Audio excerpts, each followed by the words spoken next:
근데 저희가 다른 뉴스에서도 안 했나요? 다른 뉴스에서 7시 뉴스에서 단신으로 했어요. 이 무거운 분위기. 네. 그러니까 이분 이제 윤지호 씨가 이제 말할 수 있는 사유가 돼서 다행이라고 하긴 했는데 검찰 내부에 강한 어떤 견제와 아 정말. 예, 반격이 있었고 오. 현재도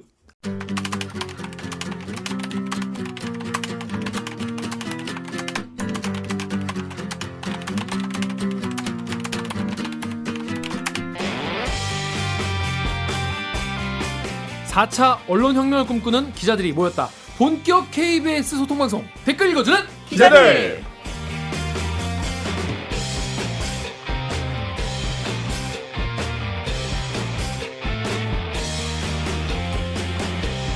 여전히 사내 수공업으로 열심히 만들고 있습니다.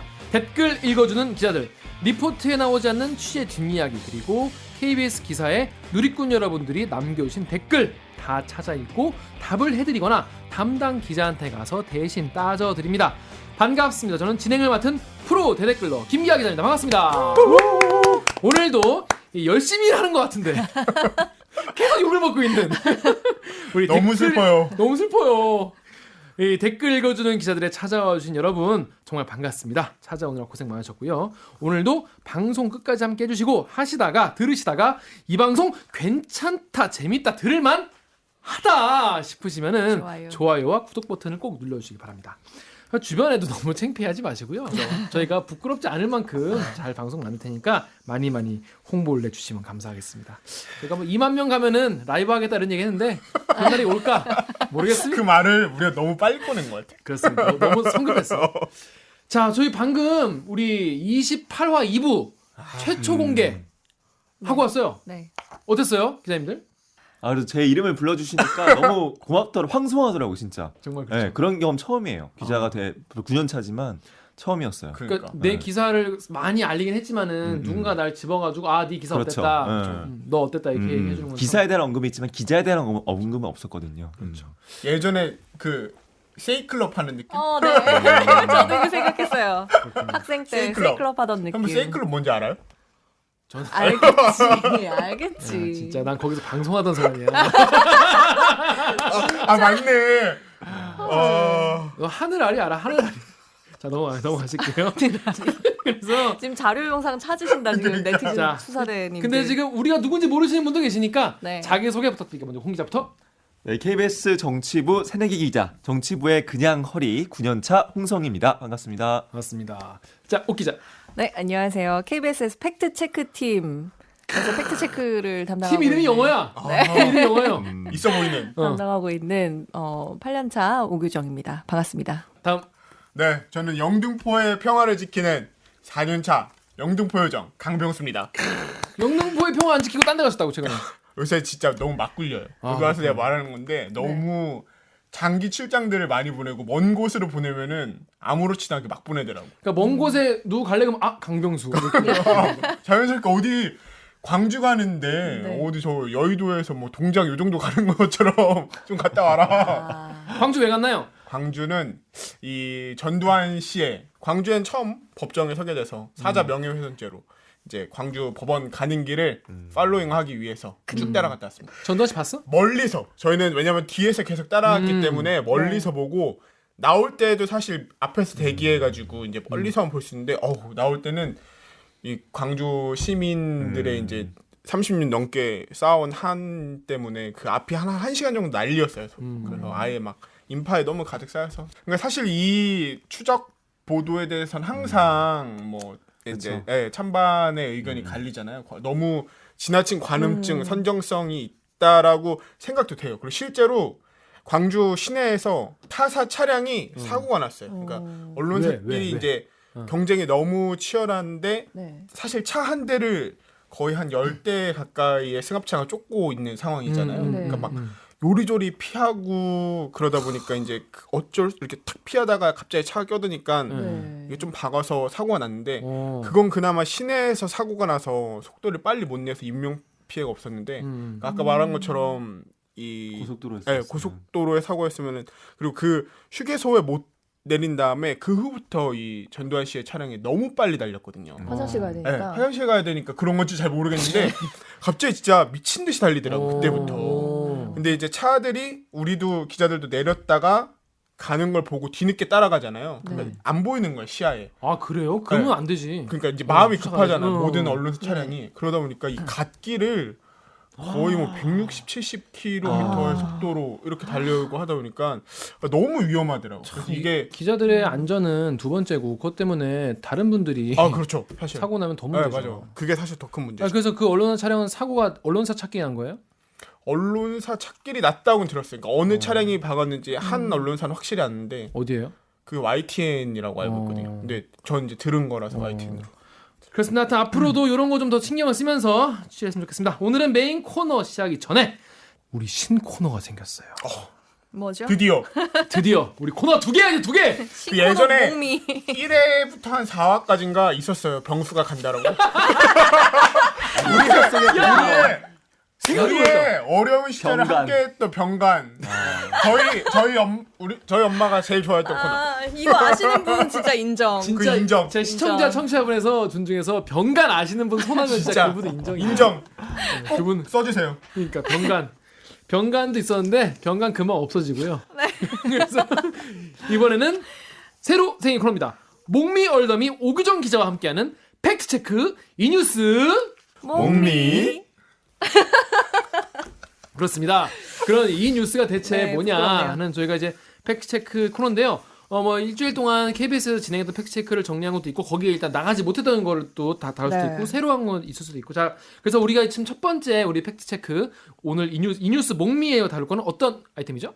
그 나경원 자유한국당 원내대표가 이 요즘 이게 선거제도 그 선거법 개정안을 놓고서 이게 위헌인지 아닌지에 대한 관련 발언들을 되게 많이 하고 계시거든요. 그래서 그게 맞는지 저희가 좀 검증을 하는데 이게 뉴스로는 좀 잘 반영이 안 됐어요. 근데 그런 부분들을 이제 긁어 네. 모아서 여기서 말씀드리도록 하겠습니다. 네, 일단 나경원 의원 발언은 최근에 그 교섭단체 원내대표 연설에서 아주 많은 말을 네. 했고 아주 그쵸. 많은 논란을 불러일으켰죠. 근데 뭐 거기서 막 엄청 많이 다뤘습니다. 타사에서도. 그렇기 네. 때문에 저 이번에 일단 그 선거법 관련된 부분을 좀 집중적으로 좀 파보도록 하겠습니다.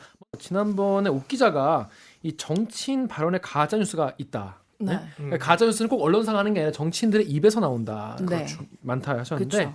그래서 요걸 한번 짚어볼 텐데요. 먼저 연동형 비례대표제가 위헌적 발상이다 이런 얘기를 했어요. 네. 표심 왜곡의 위헌 논란 소지도 있습니다. 원포인트 개헌이 함께 추진되지 않는 한 연동형 비례대표제 도입을 담은 선거제 개편은 사실상 의회 무력화 시도입니다.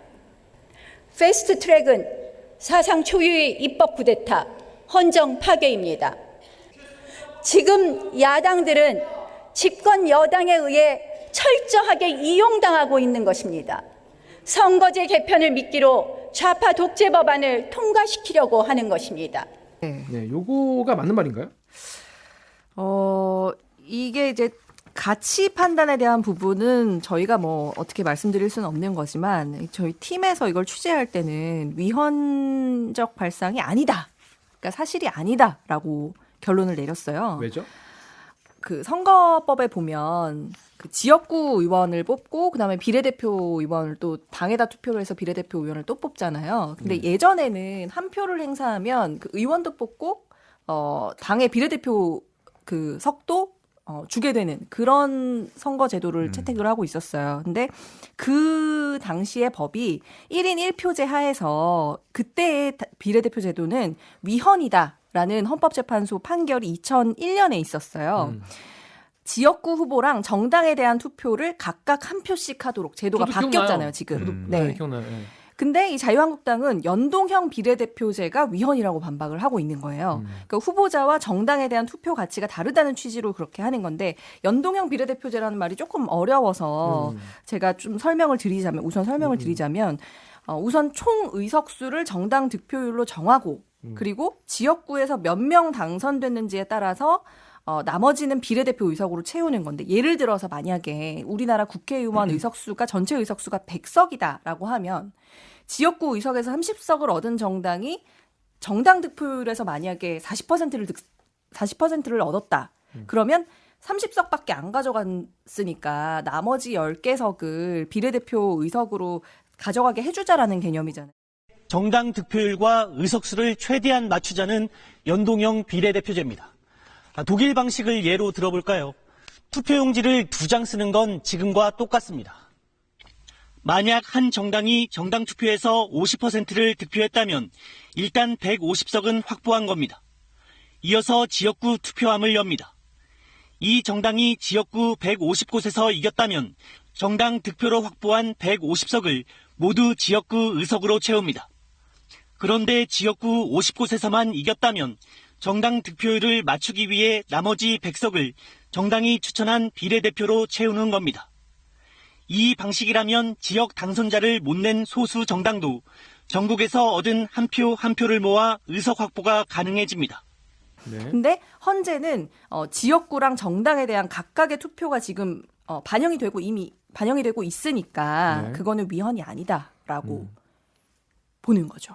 그래서 나경원 원내대표의 연동형 비례대표제가 위헌이다라는 말은 사실이 아니다였습니다. 어떻게 홍성희 기자 어떻게 생각해요? 정치부 기자로서.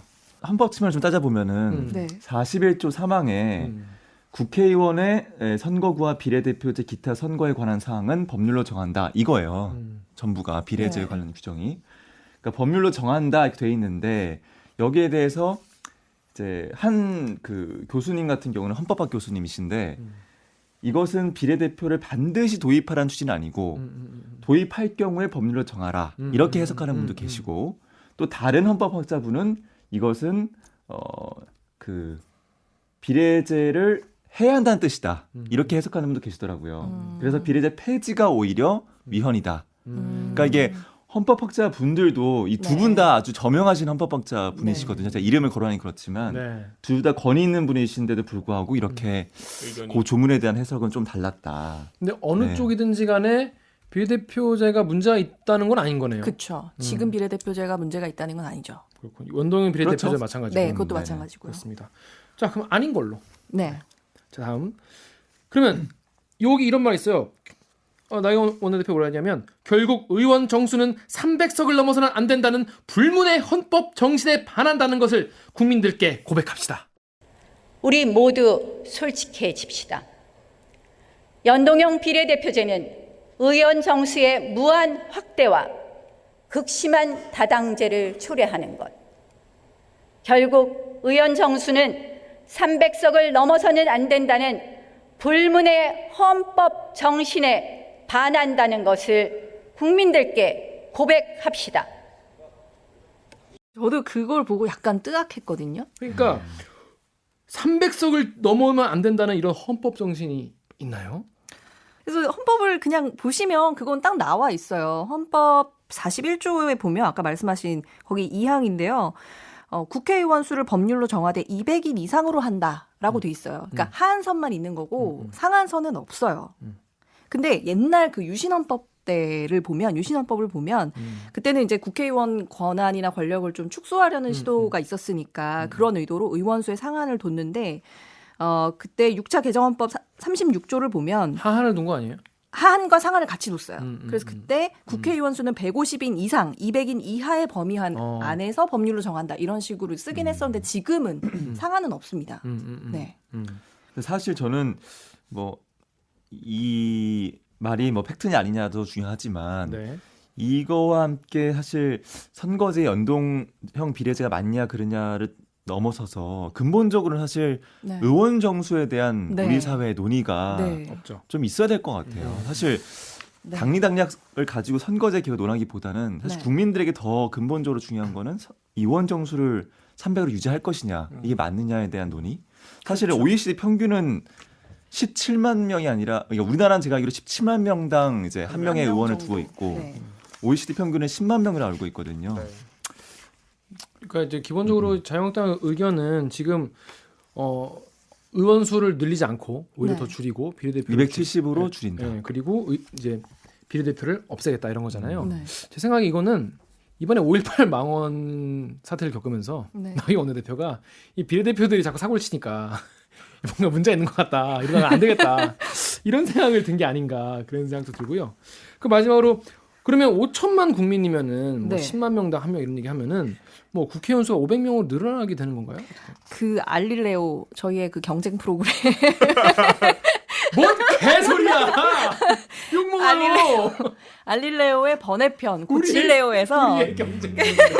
박주민 의원께서 그 나와서 이제 이런 말씀을 하셨어요. 국회의원 정수는 10만 명당 한 명이 재원 취지다. 그래서 그걸 보고 아 이것도 한번 검증해봐야 되겠다라고 해서 한번 찾아봤어요. 근데 사실 명수는 중요한 게 아니다. 근데 명수를 왜 몇 명당 한 명, 몇 명당 한 명 이렇게 했냐면 그건 국민의 수에 의원 수가 비례해야 된다라는 거를 설명한 거다. 그러니까 재원의 취지는 의원 수에 비례하는 거다. 인구 수에 비례하는 거다. 이렇게 보면 된다라고 얘기를 하더라고요. 그러면 아까 말씀하셨던 것처럼 10만 명당 한 명이다라고 치면 우리가 지금 5천만이잖아요. 그러면 국회의원 수가 500명이 돼야 되냐. 그래서 또 그걸 찾아봤더니 그 헌법재판소에서 판결을 내린 것들이 사례들이 좀 판례들이 좀 있더라고요. 근데 거기 보면 어떻게 되어 있냐면 그 국회의원 선거에서 최다 선거구, 그러니까 인구가 가장 많은 지역구가 있고 최소 선거구가 있을 거 아니에요. 그 지역의 인구수가 제일 적은 네. 그 최다 선거구와 최소 선거구의 사이에 인구 편차가 2대1 이상 되면 안 된다는 거예요. 선진국 같은 경우는 이런 편차를 계속해서 줄이고 있어요. 우리도 4대1에서 3대1, 그다음에 2대1 이런 식으로 계속해서 편차를 줄여오고 있거든요. 미국은 0을 향해서 가려고 노력을 하고 그게 있고. 맞죠? 예, 네, 예, 네. 예. 그래서 뭐 인구수에 비례해야 되는 건 맞다. 이렇게 그냥 이해하시면 될 것 같습니다. 예, 뭐 이게 뭐 정치학에서 맨날 나온 얘기입니다. 이게 뭐 인구수에 비례한 게 맞냐, 아니면 그 땅 네. 덩어리에 하는 게 맞냐, 네, 아니면 네, 거기 네, 돈을 그쵸. 얼마나 버는 걸 기준으로 하는 게 맞냐, 그래가지고 뭐 선거구 획정 가지고도 맨날 싸우고 뭐 그렇게 합니다. 팩트 체크 오늘 첫 번째 코너 해봤는데 어땠나요, 옥 기자? 아, 너무 어려우셨을까. 저도 공부하면서 되게 어려웠거든요. 지금 우리 무시하시나요? 내가 하는 얘기 얘는 알아들을까 싶은 거야? 시청자님은 어떠셨습니까? 당연히 알아들으셨겠죠? 그렇습니다. 그럼요. 댓글로 좀 수준이 뭐. 아, 누구시다고? 네. 그렇습니다. 이 정도야. 어땠는지 한번 반응을 좀 댓글로 써주시고요. 자, 그럼 네. 예, 그러면 우리 로고 듣고 기레기 판별기로 돌아오겠습니다. 나는 기레기가 싫어요. 지금 여러분은 본격 KBS 소통 방송 댓글 읽어주는 기자들을 듣고 계십니다. 방송 잘 듣고 계신가요? 잘 듣고 계신다면 좋아요와 구독 버튼 잊지 말고 눌러주세요. 혼란하다, 혼란해. 진짜 아, 너무 힘들어요. 혼란합니다. 요즘에 그 만화 코난 오프닝 보면 이 코난이 이렇게 누워 있고 그 밑에 이제 아침에 눈을 뜨면 지난 밤이 궁금해. 오늘은 또 어떤 사건이 나를 부를까? 이런. 들어주세요, 좀. 사건 기자들이 굉장히 많이 쓰는 카톡 맞아요. 프로필 사진입니다. 아, 요즘에 이 사진 핫하나요? 많이 그렇다고 쓰는. 합니다. 오늘은 그 혼란함의 중심에 서 있는 사건들에 대해서 다뤄볼까 합니다. 일단 오늘 어떤 내용을 다룰지 홍성희 기자의 리포트로 시작하겠습니다.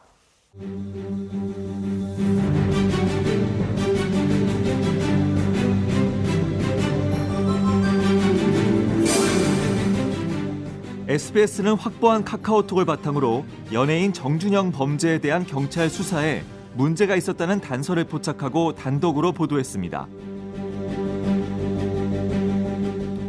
MBC는 왜 피해자를 궁금해하나 집단 관음은 이제 그만이라는 기사를 썼습니다. 최근 주목받고 있는 성범죄 사건에 대해 피해자가 아닌 가해자에 주목할 것을 호소한 겁니다.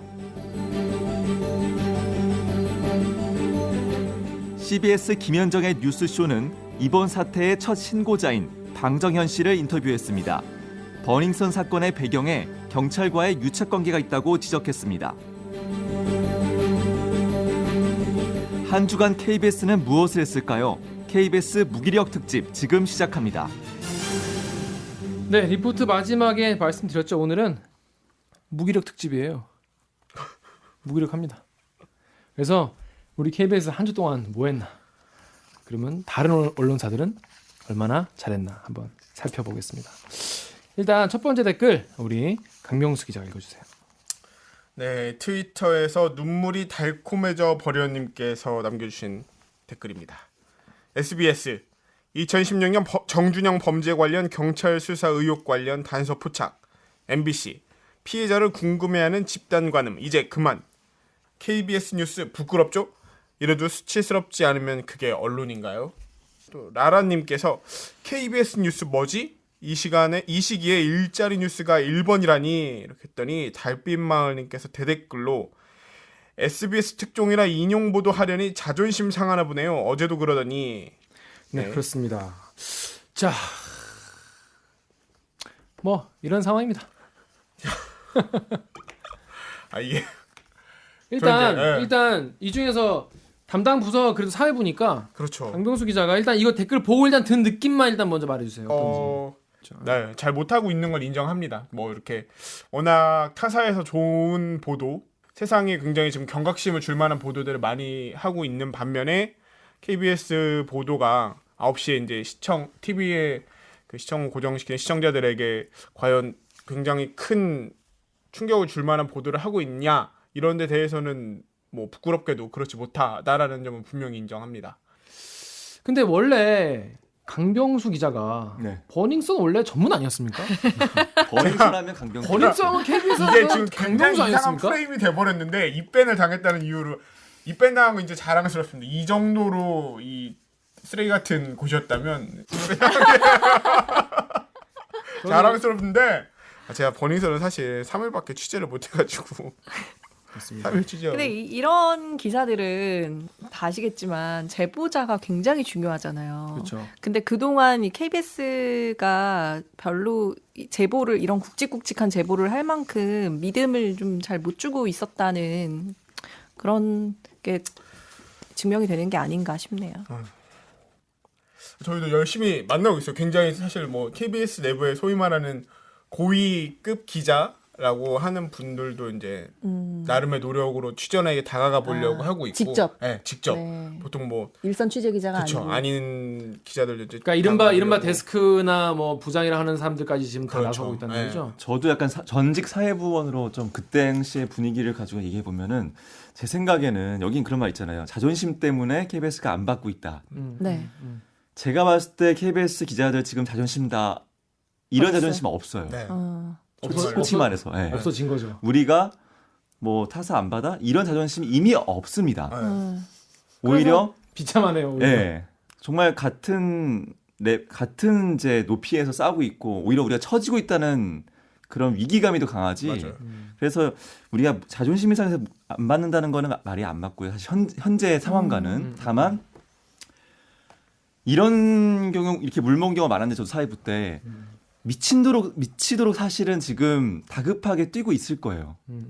근데 그게 너무 안 돼서 네. 왜냐하면은 아까 유정 기자가 얘기했지만 처음 그 중요한 제보자를 놓친 경우에는 정말 따라하기 힘들거든요. 네. 네. 왜냐하면은 소위 우리 단돌이라고 하잖아요. 그 타사 기자가 이미 그 제보자에게 다른 언론사와는 접촉 접촉하지 안 했으면 말라고. 좋겠다. 뭐 약간 그런 뭔가 그 단돌이. 책임감 또는 뭐 약간 타사 기자 연락을 받으면 죄의식 느끼게끔 그렇게 만들거든요. 약간. 그게 취재 예, 기법이기도 그게 하죠. 취재 기법이기도 해요. 단독을 예. 그래서 계속 뽑아내거든요. 근데 그걸 뚫고 들어가기가 지금 이 기자들이 미친 듯이 하고 있을 거긴 한데 답답할 것 같아요. 제 생각에. 쉽지 않기 때문에. 그렇죠. 그런데 그건 이제 변명이죠. 아니, 뭐 우리 변명이 사장. 그건 변명이 사실 우리는 프로기 때문에 결과로 말씀을 드려야 그렇죠. 되는 것이고 시청자분 뉴스 보지 뭐 우리 이런 얘기 사실 우리 댓글 읽어준 기자를 시청자분들이나 좀 관심 있어 하시지 사실은 우리가 내는 거 사실 9시 뉴스 9시 시작하면 땡 하면 시작하는 그 영상이니까 지상파 3사에 지난 일주일 동안의 뉴스를 다 뽑아봤습니다. 이렇게 다 뽑아봤는데 SBS 같은 경우에는 지금 뭐 완전 쾌도난마 지금 뭐 난리 났죠.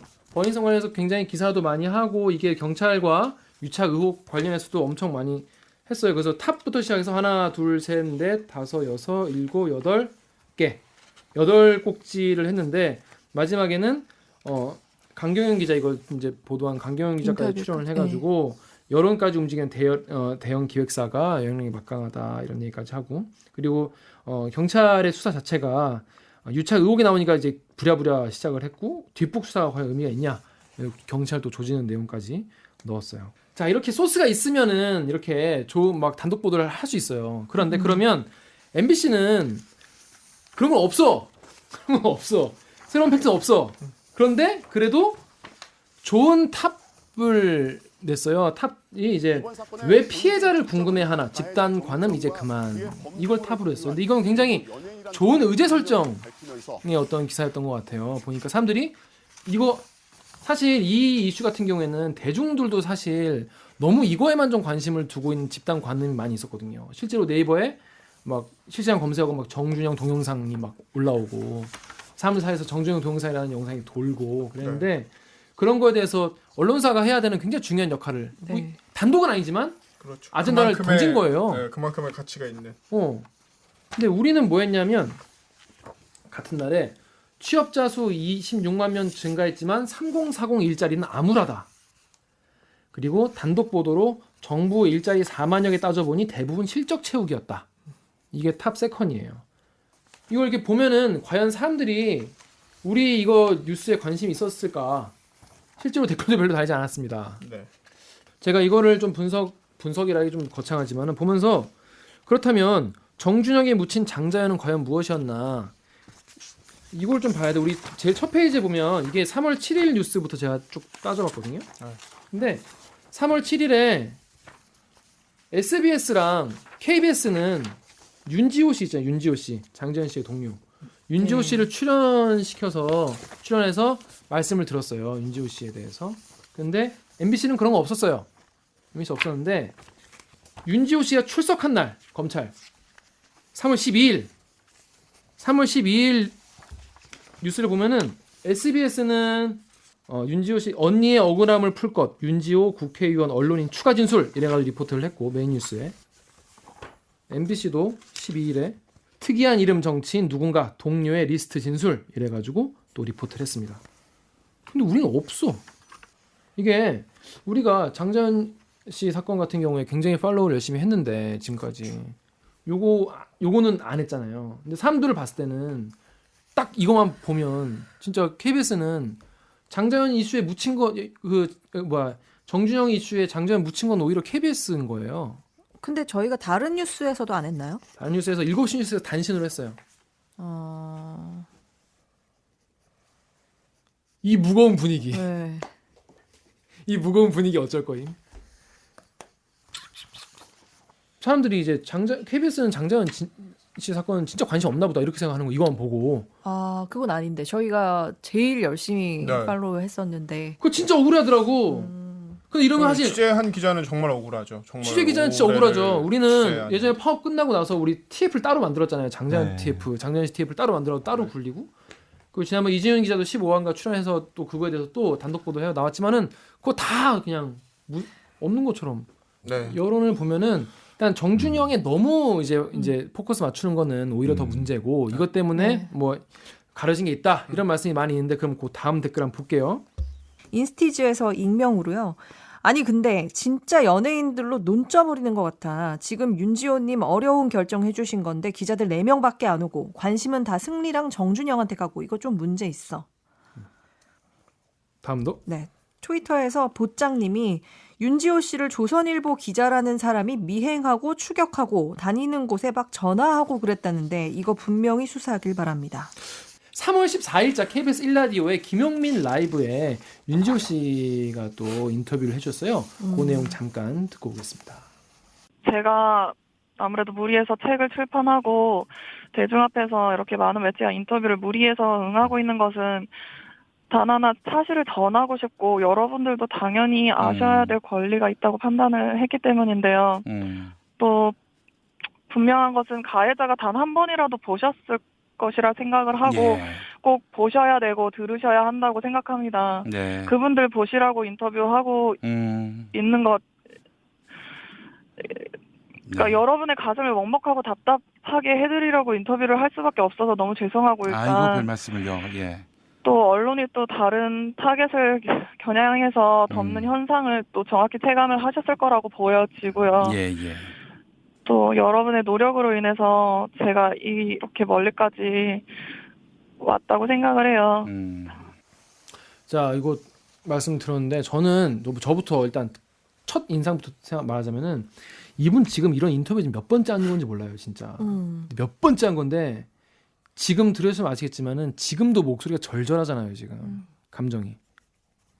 이게 사실 장재현 씨 문건에 나와 있지만 저는 약한 배우에 불과합니다 이렇게 했지만 이분도 마찬가지잖아요. 네. 그 지금까지 계속 몇 년을 이거를 얼마나 말을 하고 싶었겠어요. 그런데 못한 거죠. 이제 와서야 그런 말씀드렸어요. 인터뷰에서 그 검찰청사에서도 이제 이런 거 말할 수 있는 사회가 돼서 이제 말한다 이런 말씀도 하셨는데 참 얼마나 그동안 쌓인 게 있었길래 몇 번을 말해도 이렇게 감정이 나오시는지 그런 생각이 좀 드네요. 되게 허탈할 것 같아요. 아까 말씀하셨던 것처럼 이제는 이 사회가 이런 걸 좀 어느 정도 피해자 얘기도 좀 들어주고 받아줄 만한 사회가 되지 않았나 하는 생각에서 말을 꺼냈는데 다시 그때처럼 반복이야. 무서울 것 같아. 다시 또 다른 사건을 덮고 막 이런 거를 보면 자기가 많이 드시지 않을까 하는 생각이 드네요. 그러니까 이분이 그런 말씀하잖아요. 언론이 다른 타겟을 또 삼아가지고 이걸 덮는 것을 보면 너무 무서울 것 같다. 근데 지금 공교로운 건지 누가 뭘 하는 건지 모르겠지만 참 이렇게 됐는데 하필 KBS가 그날 이걸 보도 안 했다. 아니 눈에 불을 켜고 이제 해야죠. 이제 뭐 해야죠. 네. 홍성희 기자 어떠세요? 전에 검찰 출입했었잖아요. 그래서 이 과거사 진상조사단에서 이 과거사를 조사하는 과정을 좀 지켜보긴 했는데, 그러니까 이분 이제 윤지호 씨가 이제 말할 수 있는 사유가 돼서 다행이라고 하긴 했는데 사실 완전히 왔는지는 모르겠어요. 왜냐하면은 이제 이 과거사 조사단에서 과거를 다시 한번 정리하는 과정이 되게 힘들었거든요. 내부 검찰 내부에 강한 어떤 견제와 정말. 예, 반격이 있었고 현재도 아직 진행 중이에요. 이 과거사 이 조사가 진행 중인데 그 용산 참사도 그렇고 여러 과거사 사건에 연루됐던 당시 검사나 수사팀 검사들이 지금 진상조사단원들에게 압력을 넣고 있고 그런 말도 들리거든요. 그리고 또 사실과 다른 조사 결과가 나오면 소송을 걸겠다는 그런 공개적인 협박도 있고. 협박.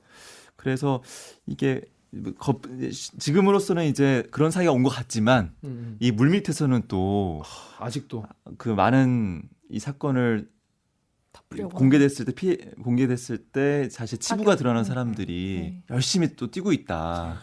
그분들 부지런하지. 네, 열심히 워낙 여전히 강한 힘을 갖고 있는 사람들이기 때문에 그 당시 수사팀이면은 지금은 다 높은 검사장급이거나 뭐 그런 거잖아요. 다 높은 직에 있는 분들이잖아요. 또 검찰 조직이 제가 있어봤지만 정말로 그 내부 그러니까 이런 말도 하거든요. 국익보다 검찰 조직이 우선이다라고까지 할 정도로 이분들은 이제 사실 그 공직에서 벗어나도 법조인으로 전문가로 살 수 있는 사람들이잖아요. 이 서클이 더 강하다는 평가도 있거든요. 그러니까. 그래서 뭐 그런 사이가 온 것처럼 보이지만 또 모른다 아직은 그런 생각도 들고 지난한 과정인 것 같아요. 아직은 아직 멀었죠. 안 그래도 오늘 인터뷰에서도 이 윤지호 씨가 자기가 진술을 하지만 자기는 여전히 검찰을 못 믿는다고 얘기했어요. 왜냐하면 본인도 조사를 13차례인가 받으셨어요.